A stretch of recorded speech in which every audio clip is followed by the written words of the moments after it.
যাবে।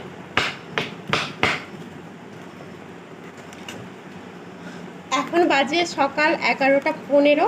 আমাদের মুড়ি খাওয়ার জন্য আলু সেদ্ধ করা হয়েছিল। রান্নার জোগাড় করতে করতে এত দেরি হয়ে গেল, আর মুড়ি খাওয়ার কোনো ইচ্ছেই আমার নেই, কিন্তু একটু চটপটা কিছু খাওয়ার ইচ্ছে ছিল। হাতের কাছে সেরকম কিছু ছিল না, কিন্তু ঘরোয়া যেই সব জিনিসগুলো ছিল সেইগুলো দিয়ে আমি আর রিসা এখন আলু কাবলির মতো করে মাখবো আলুটাকে। রিসবই মাখবে, আমি ওকে সব দিয়ে দিচ্ছি, ও কেমন করে মাখতে পারে আমরা দেখবো। প্রথমে শশাগুলো দিয়ে দাও। এই যে আমি গুছিয়ে নিয়েছি,